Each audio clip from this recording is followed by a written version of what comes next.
Maybe it was Jesus. Maybe it was God. Maybe it was. What does it matter what label we put?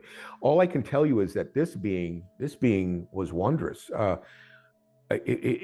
This being just wanted everything for me, and wanted me to be the best version of everything I could be.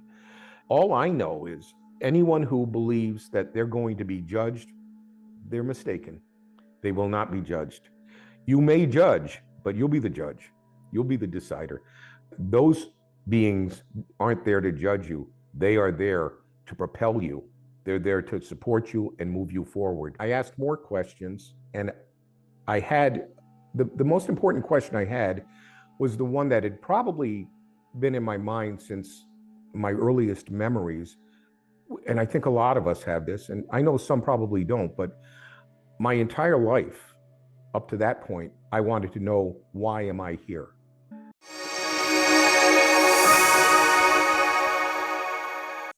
My guest today is Wayne Morrison, who had a near-death experience when he was only 17 years old. And it took him years and years and years to discover that he wasn't the only one who's had an experience like this. And his description of the other side is truly magical. And I'm very excited to share this interview with everybody today. So, Wayne, welcome. Thank you so much for joining us. Thank you. Nice to be here. I'm so glad. So before we get into, normally when I do these interviews, we dive right in and I start asking questions. But today's a little bit unusual because my life is very, very synchronistic. And I had a series of synchronicities that happened today that actually involve you. And I wanted to share it with you and the audience because I think for a lot of people, they do come to this channel to listen to near death experiences. But I do talk a lot about signs, and it's kind of the platform that my entire channel began on was a series of signs that I received from my passed away loved ones. So, do you mind if I share this story with No, everyone? I'd love to hear it. Okay.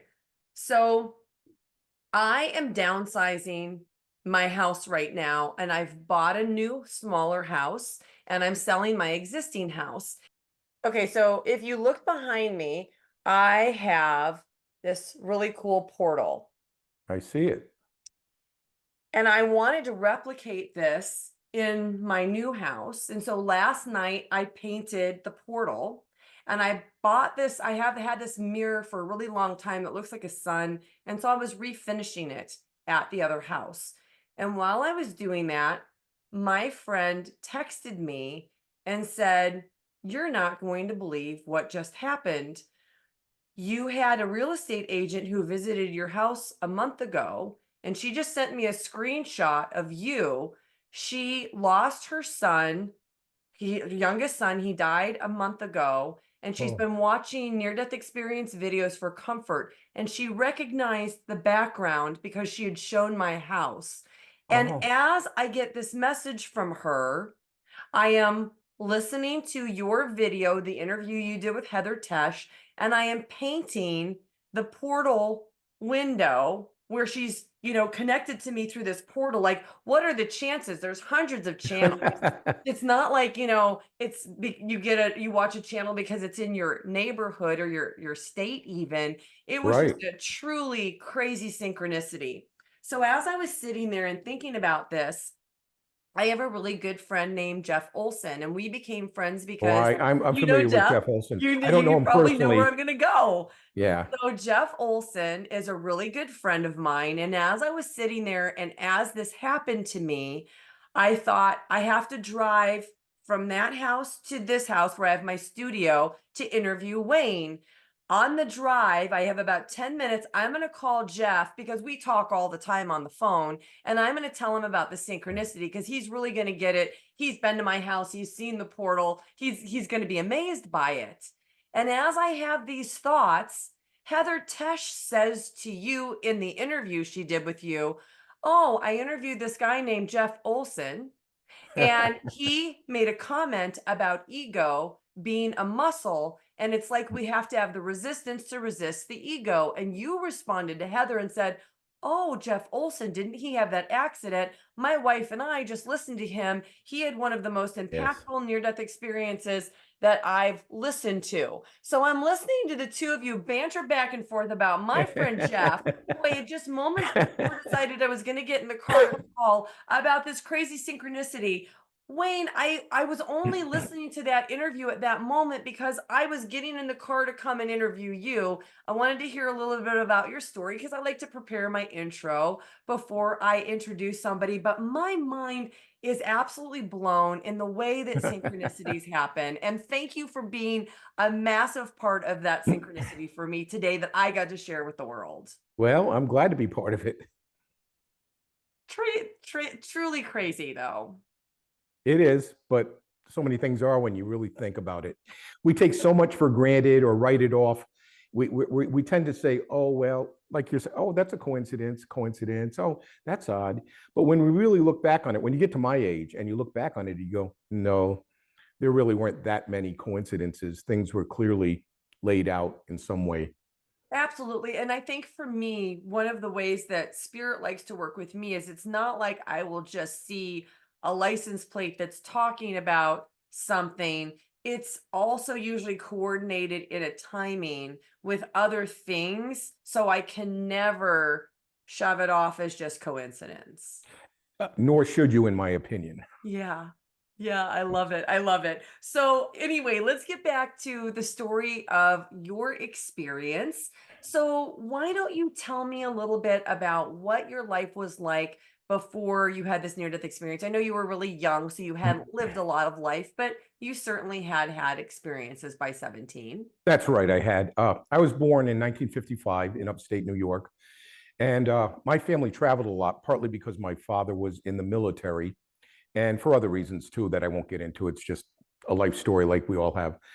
But by the age of 10, I was in Newport, Rhode Island, and I stayed there until I was 18.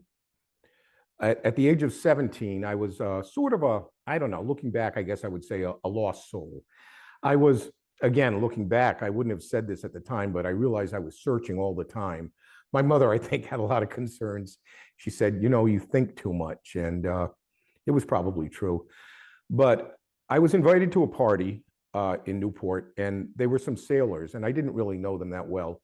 And I was just a young kid, and I didn't really drink or anything. But, being 17 in 1972, I wanted to be cool. So I went to the party, and I was drinking. I had also taken some medication earlier that day for a cold or something like that. Excuse me. And what happened was I was at this party and I was drinking. And this is the part where I would always love to say, and then I was hit by a car and pronounced dead. And then, I could just point, see, they have scientific evidence. But the truth is, I don't know what happened. I was there one moment, and the next moment I was moving down a black mass, which I think we've all come to call a tunnel now, but I'm not sure if I really thought of it that way. But I know I was moving incredibly fast. How fast I couldn't begin to guess. And there was a darkness all around me and a deep, deep, deep rumbling. And the only thing I can equate that with in my life, and it really doesn't even come close, is when my wife and I were in the Philippines when I was in the Air Force, and we were in an earthquake. And that's the only sound I could possibly even remotely attach to it because it was so deep and resonant. It was in my body. And I should have been terrified, I think, but it was the opposite. I was very much at peace. And up ahead, I could see a very small area of light. And it was interesting, but I didn't really think too much about it. I was moving rapidly toward it. And as I came out of this, we'll call it a tunnel, I was above these valleys and flowers, and these flowers were huge. And I realize flowers are alive. I get that. But these things were not only alive, but communicating and also singing or making music, I guess I would say. And somehow I understood that they were supporting me. And when I say supporting me, I mean, I think that was physically, and I don't know at what point I realized I had no body, but I didn't have a body, but I was as there as I could be. And I was moving forward, and they were supporting me. And as I moved forward, this light was getting closer and closer. And these flowers were singing making this incredible music. And as I looked up to the right, there were these three beings, and they were indistinct as to features. I believe at least two were male and one was female. I could be wrong on that. Not sure. They were very tall.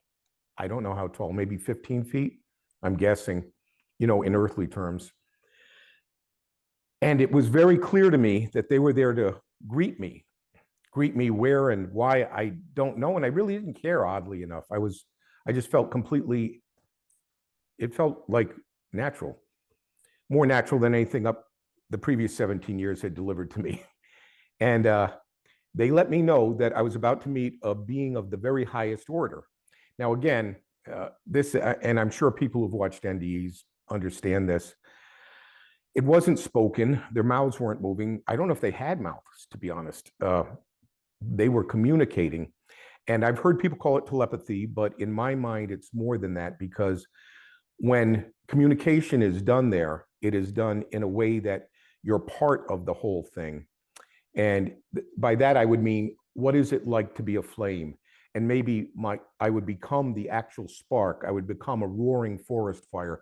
I would become a burning sun, actually be those things. And you would do it instantaneously. And the comprehension would be not just intellectually and physically, but also somehow in a spiritual realm. I wouldn't have thought of it that way then, but as I look back on it, that's what I would call it now.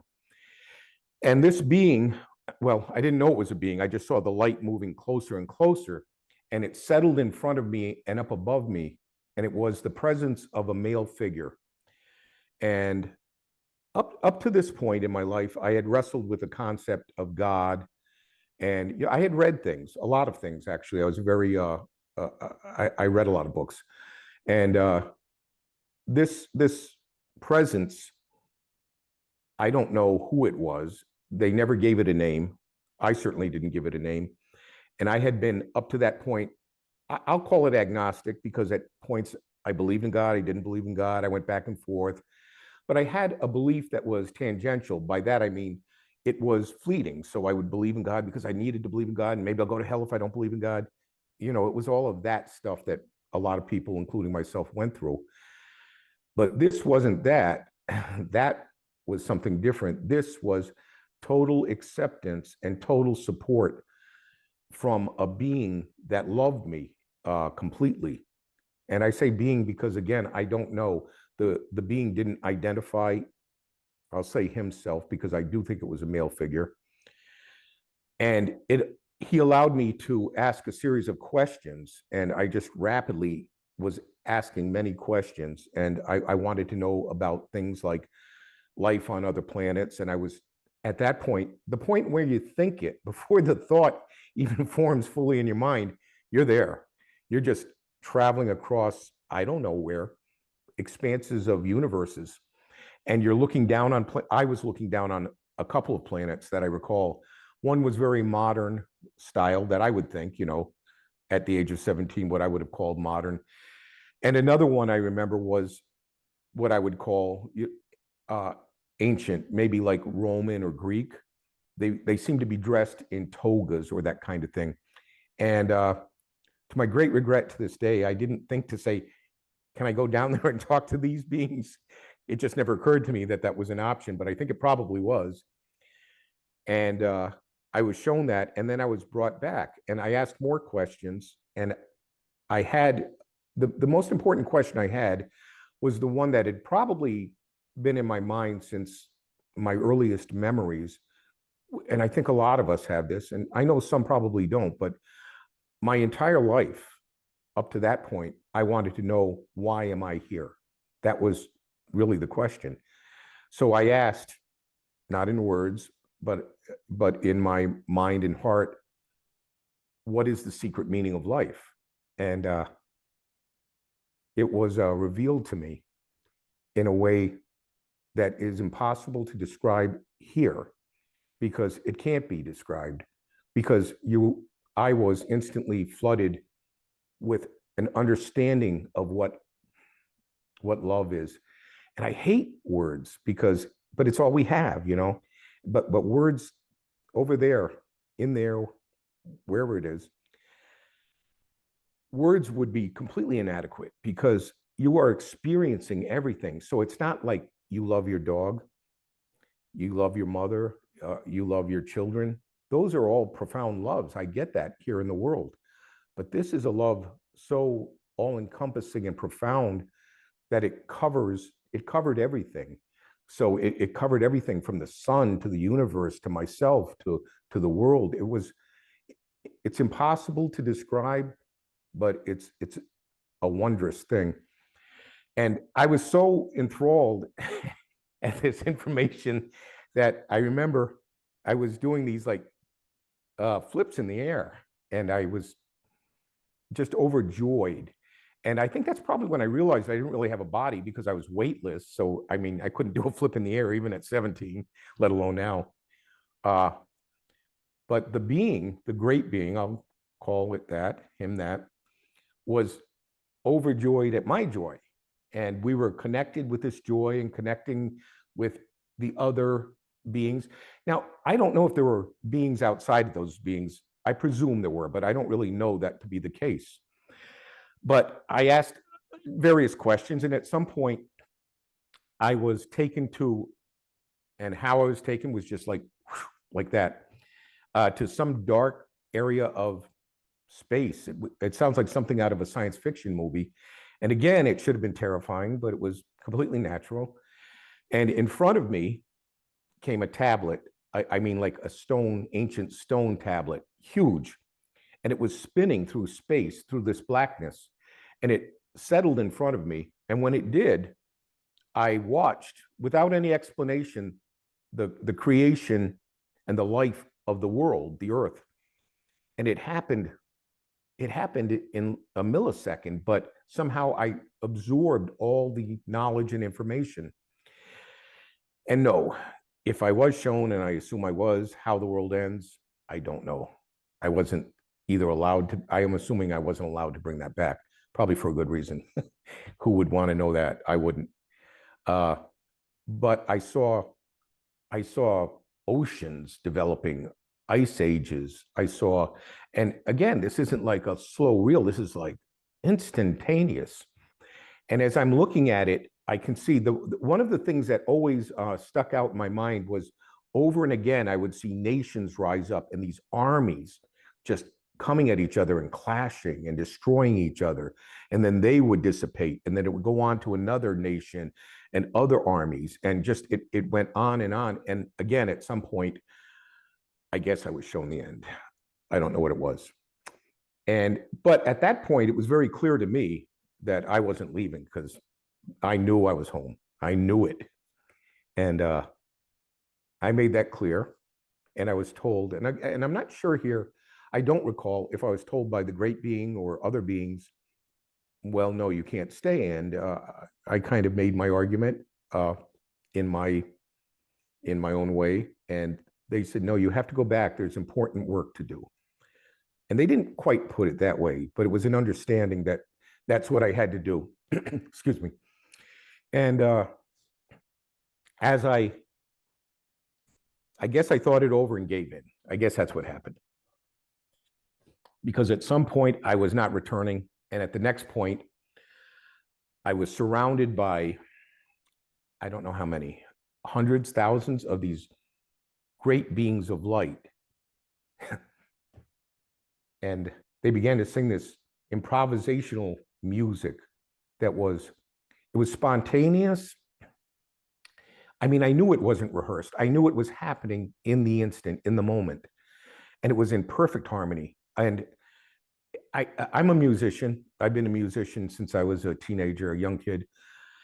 And nothing here, and I've heard great music, we all have, nothing here approximates what I was hearing. It was just unbelievable.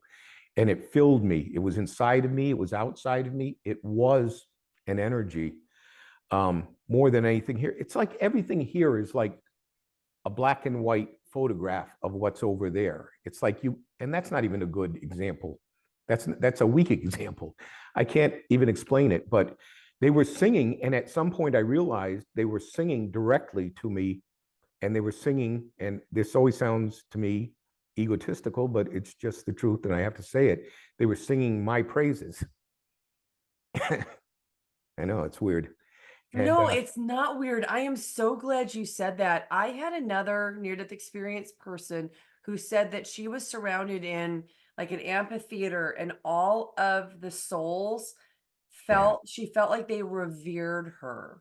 So I yes. don't think it's that unusual because I think it's pretty we're daredevil souls to come here in the first place. Oh, I can't believe you just said that. Why? Because I was just thinking as you were talking, we were very brave to agree to this. I, wow, okay. I feel like that's a high five, like right There you there. go. Yes, I think in one of my videos on my YouTube channel, I talk about this. I know I do. I don't know what it's called. I don't care. But I talk about how we are brave soldiers. We're spiritual warriors. And all of us, every one of us is brave. And that includes everybody from the President of the United States to the drunken person in a street in Manhattan to a lost. I mean, everybody. We are all brave souls.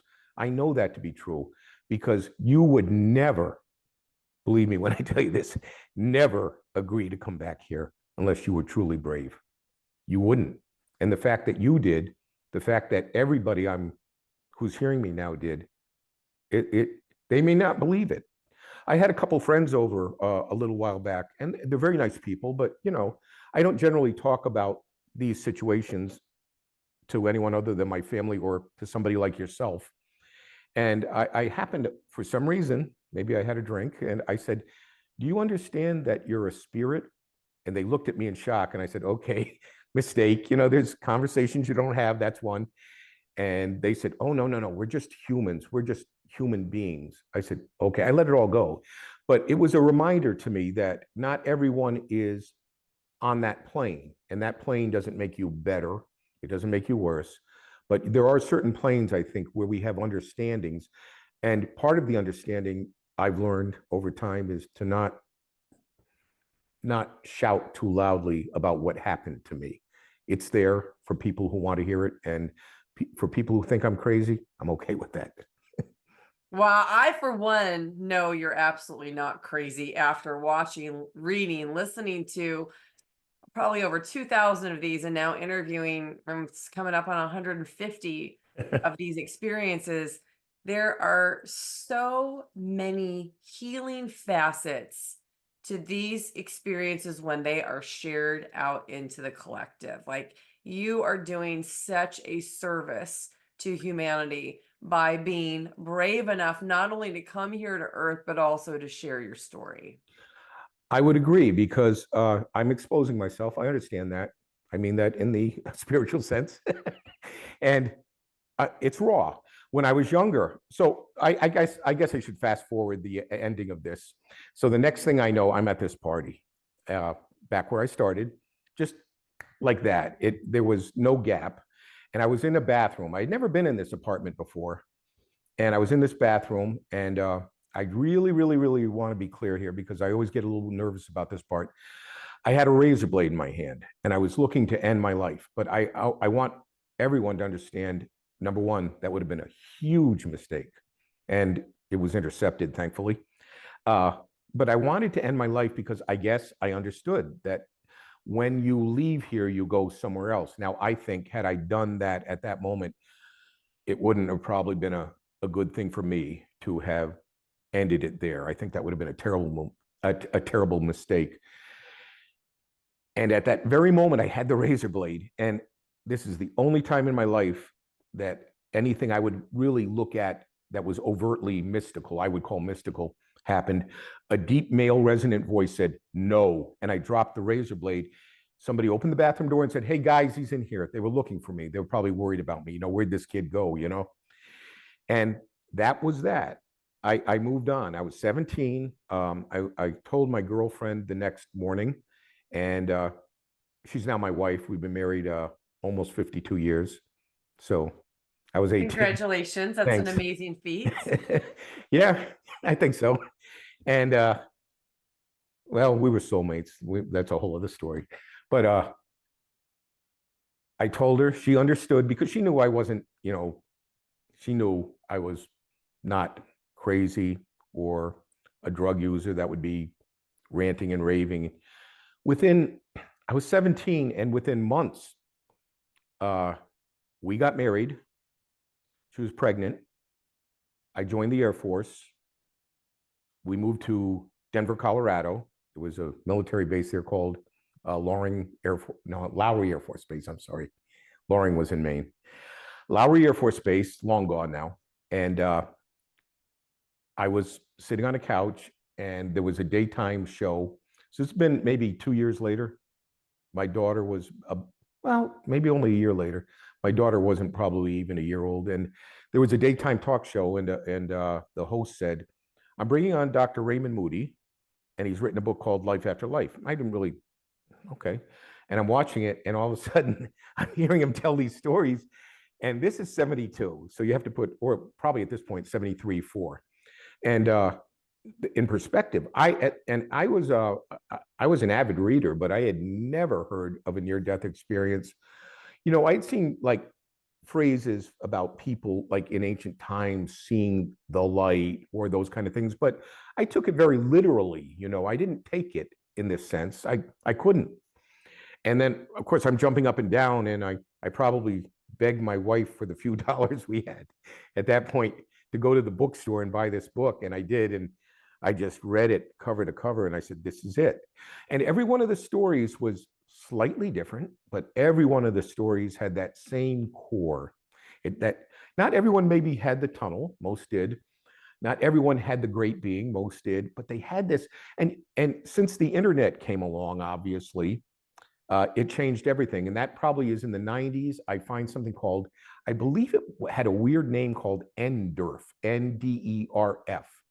And it was like when the internet was really newer, it was people literally typing out their stories. And so I typed out mine, and I reprinted it for different people who were interested. Like my daughter had friends who were dying or dying relatives. And, I would print that up. And then one day I'm sitting in my bedroom, and I was a musician. I was recording a song. It was a Beatles song called Rain. And right after I recorded the song, for no apparent reason that I could think of, I said, well, I think I'll just look into the camera here. And I believe back then they were called tablets. They were real primitive. They were big things. And I looked into it, and I told this story that I basically told you in a more basic format, I'm sure. And I put it out on the internet. And how long ago this was, I would think this was in the early 2000s, I'm guessing. And, sooner or later, people started saying, I've got a site, can I use it? And I said, sure, put it up there. And it started popping up on different places. And then as time went by, when the internet evolved, people like yourself came forward and said, would you be interviewed? And, at first I was super reluctant because I lived a very guarded life in the sense that when I went in the military, they made me the one thing that I never would have chosen, which was a cop. And when they made me a cop, I was, I was naive and ignorant. I was 17, 18. And I thought cops were evil beings. I didn't know they were human beings. I didn't get any of that. I was ignorant. And when I joined the Air Force and found out that they're just regular people, and just like anyone you meet in life, there's good people, smart people, not so smart people, and there's some bad people. Cops are no different. And when I learned that, I said, well, I could do this. And so when I got out of the Air Force 8 years later, I became a cop. And that transformed my life in such a fundamental way, because I believe now that one of the last barriers of prejudice that we face, and we face many, is policing. Because I do believe that so many people look down on police as a separate species, as if they're not as good as them, as if they're bad people. And of course they're not. No one is bad by melanin or job association. None of that makes any sense. So that takes me up to, I left the Air Force. I became a cop in Newport, Rhode Island. I retired 30 years later as the captain of detectives. And in that interim, a lot of other things happened, but I'm not going to bog it down. But I was a musician working in bands and solo. That was a separate lifestyle that I was leading with the police lifestyle, which was very weird because the police said, I can't believe you do that. And then when the musicians found out I was a cop, they went, I can't believe you're a cop. So it was this kind of weird thing, but it was natural for me. It was natural for my wife. We had a great life. I'm going to botch the number. 1, 2, 3, 4, 5, 6. I think we have 6 grandchildren and 1 great grandchild. I think that's the number. I always get one wrong. 1, 2, 3, 4, 5, 6. I think that's it. Wow. Well, Wayne, it's an incredible story. And I, of course, have a whole bunch of questions. I want to really dive in deep. So I'd like to go back to those flowers, those incredible flowers. Can you describe a little bit more about what they were like? Because when you say music came from them, I'm kind of almost thinking like a cartoonish flower with a little mouth and it's singing. And I know I don't have anything right with that vision, but I would imagine that I'm not the only one who's kind of having that thought. So, as best you can, and I know again, words are inadequate, but can you describe what these flowers looked like in a little bit more detail, what they were like, what they felt like to you? So I'm traveling up and above, and I'm looking down, and they're filled with a radiance and a light, and they're pulsating and they're moving. Now, I know actually that flowers in real life, I'm not a flower guy. My wife is the flower person, but she asked me to water her flowers. And when I do, I've actually seen them move. And I said, oh, I can see move. But this movement these were large movements. And the flowers themselves, and I could never really recall, but they were probably anywhere from 40 feet to 100 feet large, some of them. They were enormous, and they were intelligent. They weren't just flower, I don't know, maybe regular flowers are intelligent. What do I know? I'm probably the ignorant one. But I knew they were intelligent. I knew they were part of, looking back on it, I would say they were part of creation, and they were vivid colors. And the colors there, by the way, this is an interesting thing I don't talk about much, but the colors there, just like the sounds and just like the thoughts and the experiences, they can't be recreated here. I don't know how many colors there are. An artist could say, I've read something like there's 7 primary colors. I don't know. I'm making it up. But I would guess it's infinite. I don't know. And everything there, including these flowers, had this light emanating from within. So it's not light. Here we have light radiating downward or from outside here. Well, I take that back. We also have it internally, but I think that's the difficulty. We don't recognize that inner light so much in each of us. We see that exterior light, that Einsteinian thing, that, the electricity. We see that and we say, okay, science says there's electricity, and so there is. But, just like we can't see the wind move the trees, we know the wind's there. And I believe that light exists in every human being. And it did there, and it did in these flowers. That light was coming out of them. So, how did they actually sing? Actually, I don't think it was singing. It was, if the closest I could come to it, and this would be way, way off, but everything is here.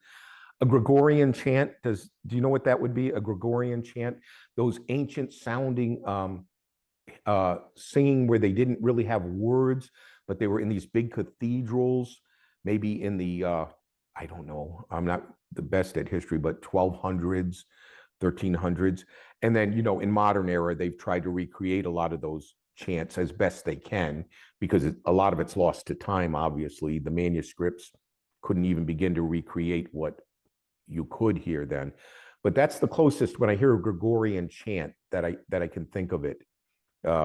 It's not singing so much as joyful emanating of sound. Okay. Wow. Well, I'm glad I asked that question because you had an awful lot of detail about that I don't think you've really shared very much before. Yeah, I don't think I've given it that much thought before, but yeah. Okay, so you also talked about these entities being very, very large, and you said that you're guessing, but maybe like 15 feet. Do you think you, on your soul level, as a light being that you were, reflected that same size of what they were? Do you think you were somehow different? I have no idea because when I look back on it, I realize looking back that I never saw my hands, my legs. But I never at that, I've seen people who have had NDEs say, I realized at this point I had no body. I don't think that ever really occurred to me, or if it did, I've forgotten it. What I just remember is being omnipresent. And I always like to actually say this every time I get interviewed because I know there's a lot of people who want to say, well, you probably had some illusory, sort of hallucinogenic experience. I understand people's thoughts. I have no problem with it. But I just want to say the truth is on my soul that it was the most real experience of my entire 50, 52, 69 years, 52 years since then. I'm 69 years old. I love that you said that, and I've heard that said over and over again. Tell me what that means to you. More real than this experience. I know exactly what you're talking about because I've had the same experience on the other side, but can you elaborate a little bit so the people watching can understand a little bit better? For example, when I met the great being and the great being encompassed me in love, I've felt great love in this life. Great love for my children, for my wife, for various people, and I still do. But to me, it pales in comparison. It's like if I took all this love that I had in this life, and I wish this weren't the case. I wish I could emanate that, create that kind of love, and maybe that's really my goal. Uh, but it was so vivid. Everything was so detailed. I had a friend who said one time, and he lives in the material world, and that's fine. I get it. So do I, by the way. I'm just looking at it through a different lens. And he said to me, "Oh no, that didn't happen to you. You think it happened." I said, "No, it happened." He said, "Well, no, you just think it happened." I go, "Okay, I'll agree, as long as you realize that I think it happened far more vividly and clearly than I think we're having this conversation." Whoa, I love it. What did he say to that? Not much. My friend is a very pragmatic guy. And, there's people who don't really want to have these conversations for various reasons. I don't know. And it's not my business, to be honest with you. Maybe it makes them nervous. Maybe they think I'm crazy. Either way, I really don't.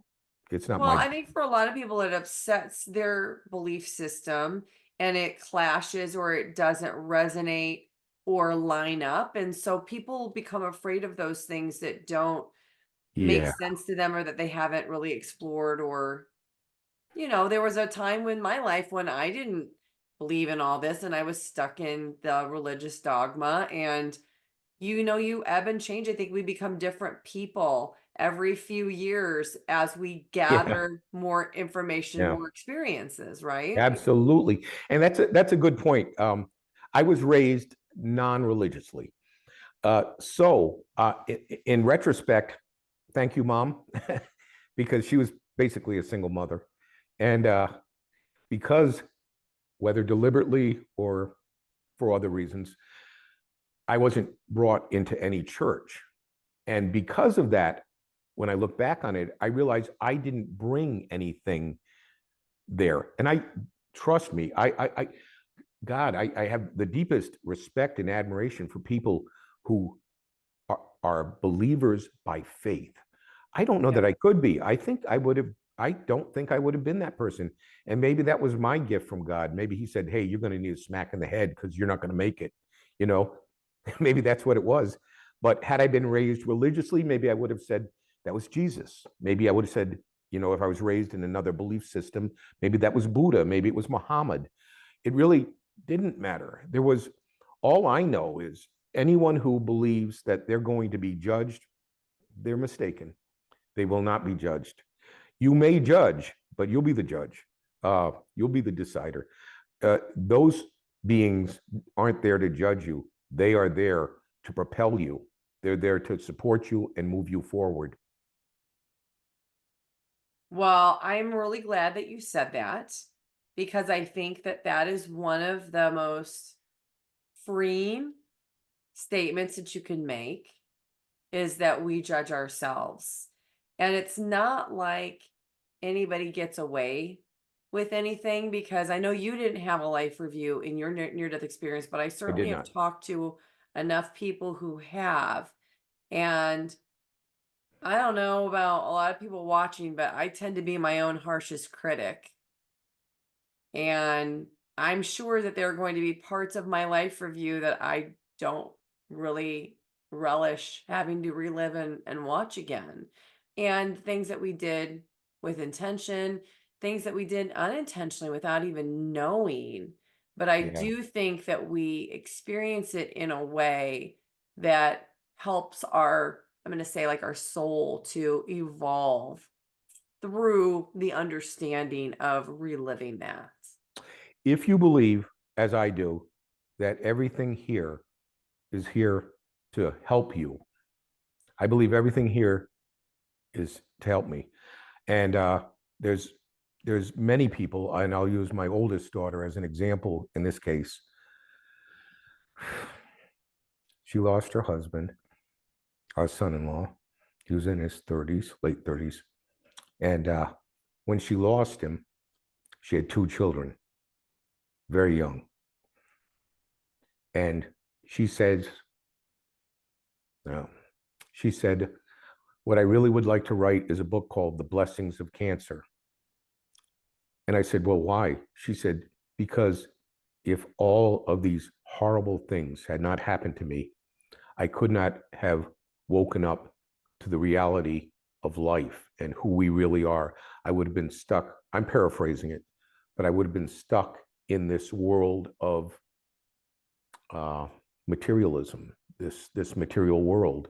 And because these things happened, it catapulted her beyond the material world. I mean, obviously, we all live in the material world. She and I and you are no exception. But the way we think of it, live it, and approach it is vastly different from many of us. And we're each going to have to figure it out in our own way. And I'm not here to preach to anybody, no one at all. In fact, when I talk to people like you and then I watch the video, I go, oh, well, that was enlightening because I didn't even understand what I was saying at the time. And it can come back to me. Do you think that it's almost being fed to you from your higher self or maybe from spirit sometimes when you're having these conversations? It's my goal. I'm trying to get out of the way of myself Hmm. because I think I heard Bob Dylan and Neil Young say something very similar about I know a lot about music, popular music, and those are two guys I idolize a lot. I like a lot. I don't like to idolize anybody, but I heard them say something very similar, and which was basically they asked Bob Dylan once, "Where did all these songs come from? Where does that creativity come from? How did you write it?"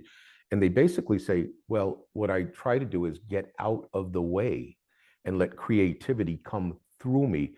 This isn't what he said, but I see it as a conduit. So my job, I feel, this is my belief, that my job is to be a conduit to do good in the world. And I fail all the time, I fail all the time at doing good all the time.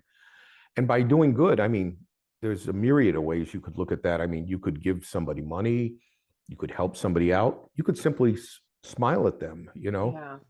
Doing good is not one thing, it's so many things. But we all know when we're doing good, we do. When I was young, there were cartoons, and there'd always be this angel guy over on the shoulder, Yes. and there'd be the devil guy over here. Well, I know that's cartoonish, but it's also the truth. We all know when we're going into that. I'll use myself. I know when I'm going into that egoic state, and it's about me and what I think and this and that. And I know when I'm letting that go, and I'm willing to listen and to be there for people, because it's hard. It's always been hard for me to be there because I've just been this ranting voice so much of my life, the ego just pushing and pushing. And I always like to point out that I'm not an ego hater. I believe the ego is a tool we have to work with here in the world. That's my belief. I don't know why that is, but it seems to be what's been set up here. And so, okay, I feel like in the beginning I was very ego-less.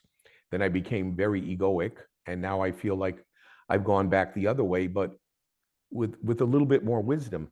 And I would just like to say, because I have this channel that's called the Wisdom Years, and because it's called the Wisdom Years, I really, I don't know, I pulled back at writing that because it can sound like you're trying to claim you're smarter than people, but wisdom is something that's been around for eternity. It's not here now. It's not some new age thing, we just made up, the last 10 years and it's cool because we have the internet and everything. I mean, Jesus, Buddha, these people, Marcus Aurelius, these people had vast wisdom, vast wisdom. And wisdom is there all the time. Was there, is there now, will be here. It's there for us to access. And, you could be the fool on the hill and possess great wisdom, and likewise, you could be the most educated professor in the world and not really access wisdom too well. Yeah, and I think to your point about the ego part in saying the wisdom channel, wisdom is only gained through experience. You're not born wise, you become wise, and you become wise through your experiences. So I love that you called it that, because as soon as you said that, I was like, this guy has gone through some life. Let's see what he's learned. And that's how I think of it. So I understand that maybe other people might put a different label on it, but I think that's a great name for your channel. So I want to go back to the being, because we didn't actually put any kind of label on it, and it's okay if you don't want to, but as you were speaking about the great being of light, I felt like it potentially was God, but maybe it was a very evolved, wisdom filled entity. Do you have any idea now, after all of this time and the reflection, who was the entity? I have exactly the idea that you just gave. I had it then, I have it now. I've thought of it as it was God. I'll say himself because I know people have different ideas of God. I don't even like to use the word God. That's I another like to thing. use the word source. That's what I started That's saying. fine. Or energy. It could be so many things take the place of God, and yet everything is God. So nothing can take the place of God in I reality. love it. But I've thought it was God. I've thought it was much later. I thought it could be Jesus. Um, but again, since I don't belong to any religious group, I don't worry about it. And if people, maybe it was Jesus, maybe it was God, maybe it was, what does it matter what label we put? All I can tell you is that this being was wondrous. This being just wanted everything for me and wanted me to be the best version of everything I could be. And that sounds pretty lame. No, it doesn't. Are you kidding? Why do you think that sounds lame? Well, I don't know. Because it's hard to put into words how they support you there. I read so much and I hear so much about where we're going to judge, we're going to look, we're all going to die. As you get to my age, we understand this. We watch people we know, they go one by one. And of course, we're all going to die. But I almost wish there were another word for death. I wish we had called it here in the Western world. I feel like we've gotten so away from the idea, or maybe, I don't know. Science is great. I'm not just saying this to placate anybody. I believe science is fantastic, but science is just another aspect of creation. That's all it is. Just like air, just like you, me, energy, dogs, cats, the wind, flowers, electricity, water. It's all just different facets. And science is only our, I'll say, very feeble attempt to try to comprehend who and what we are. Yeah, I'll agree with that.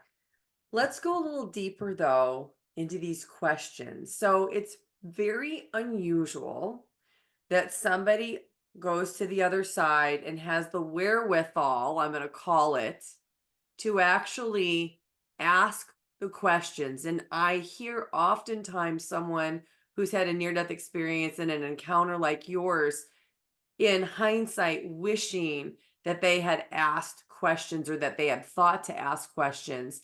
And yet you did. You're only 17 years old in your human incarnation as a soul, of course.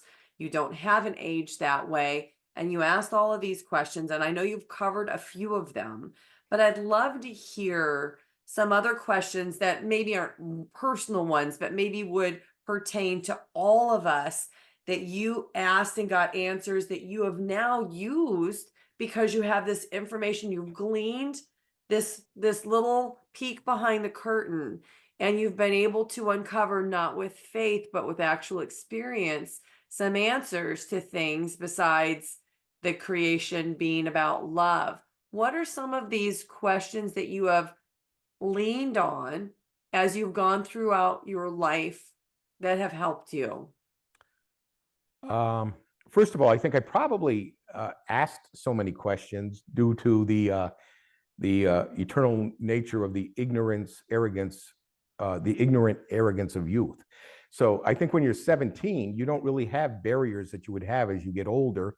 And when I went there, I really shouldn't speak for anyone else. When I went there, I was limited in age, but open to asking virtually anything. And really, the questions I asked were about, they began with like matter, like what is it like to be water? What is it like to be another person? And you would be that person, and you would be the person's mother, and you would be that person as a child, you would be the person's father. And you would also transform, you would move through, I don't know how to put this, because I didn't then believe, but now I have some doubts in reincarnation. Back then, I just had this sort of, well, I didn't have any beliefs. So, but as I've gotten older, I've come to think, well, I don't know if you want to call it reincarnation or just, well, use the word incarnation, didn't you? And that's right, because carnate means, I think if I have this right, it's actually the Latin term for like to become matter. I think I could be a little off there, but I think that's what it means. And what I was trying to find out there was why we are transforming into these different things. So I would like to tell you that all the other questions were really profound, but there was really only one profound question, and that was, what is the meaning of life? And there was only really one answer, but that one answer, this is going to sound perhaps glib to you, but I have to be honest, that one answer covered everything you've just asked me. It has nothing, it has everything to do with everything, but it's not so important about the particulars. So whether we are a blade of grass or an ocean or a dog or a black warrior or a white politician, all of that stuff is just a series of incarnations that we're going through. Here's the thing, if I was told I don't know, and I really wish I knew, is why do we have to do this? So I got what the meaning was that was told to me, but I wish I'd asked, or if I did, I wish I could remember why we have to do this, or do we What's your even have to do it? speculation on why? I'd love to hear your thoughts. Well, just as I'm looking at you through right now an iPad, and I look at people who are, as you see every day, looking into their phones, I think what we're doing is we're looking through that device. It's not a device.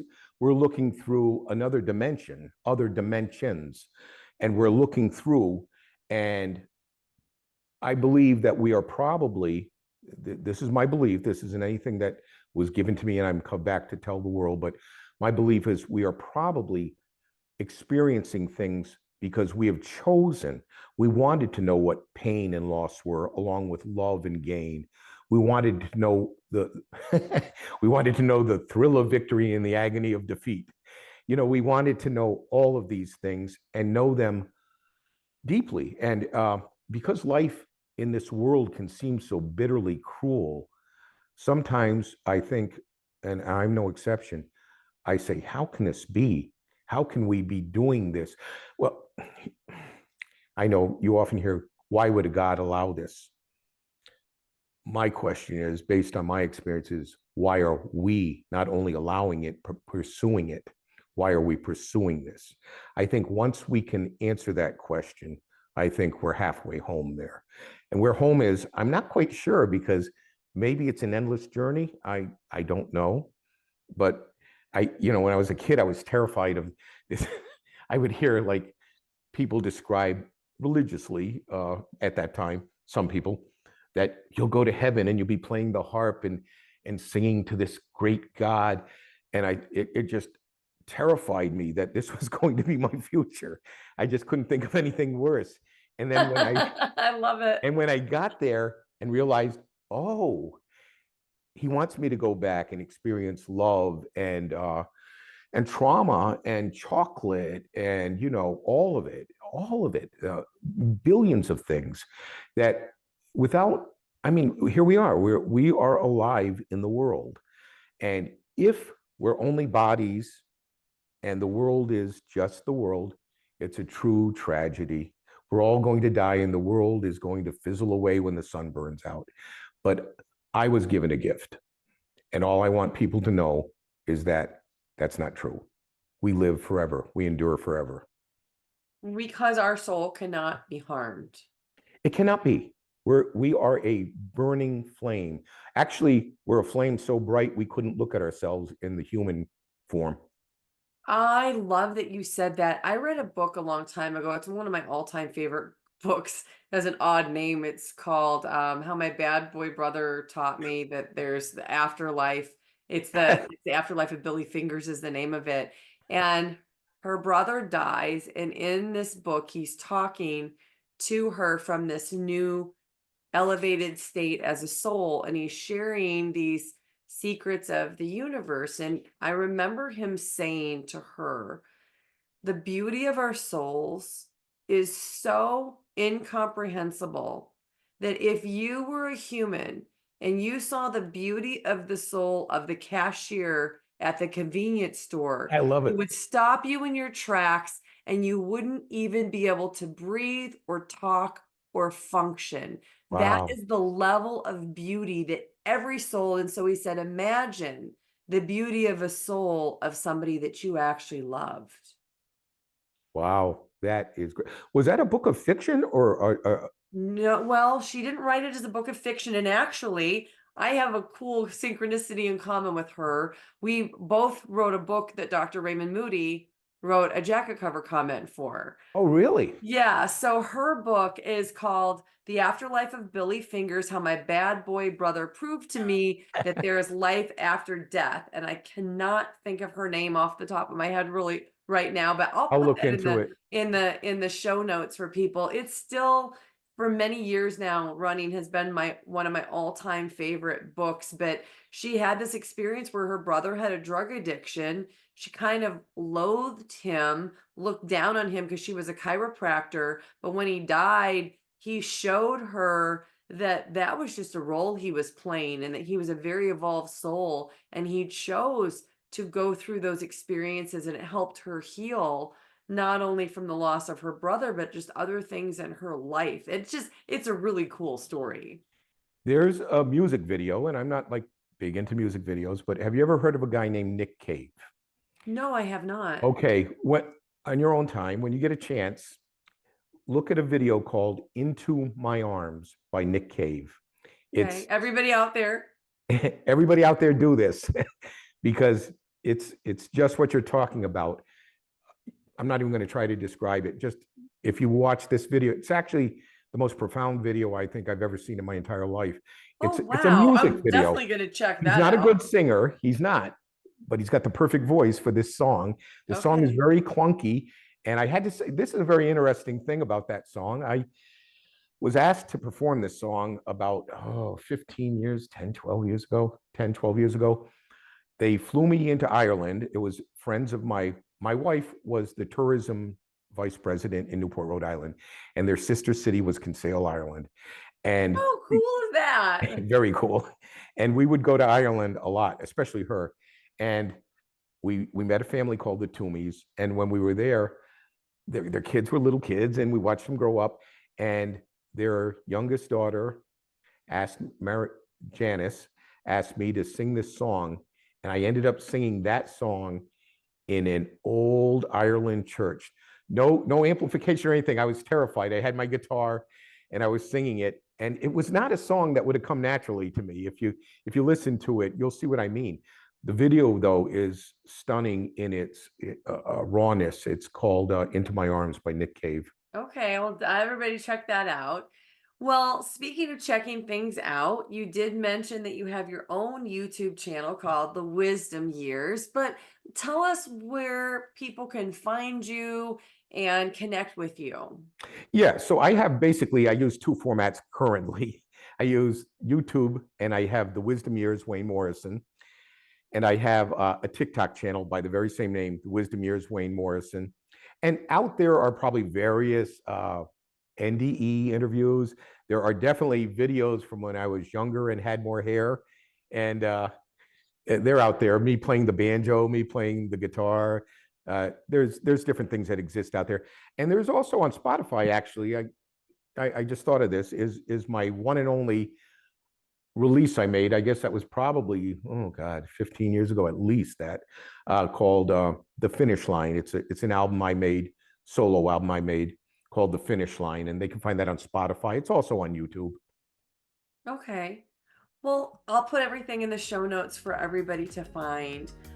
Wayne, I love a conversation like this. Every time I do an interview, we go in these amazing directions, and this is truly the best part of my day, being able to connect with somebody like you, for the stories that you've shared, from the wisdom that you have gained. And I just want to tell you that I am so incredibly grateful that you are willing to share your story, because you are helping to wake up the collective consciousness, and it is so needed in this world right now. And people like you are needed, and I thank you. Oh, that's amazing. And thank you, everybody, for watching. Next up, check out this playlist of other NDE interviews. Please like and subscribe. It really helps this channel to grow so I can bring you more content. Thank you for watching. I'm so glad you're here.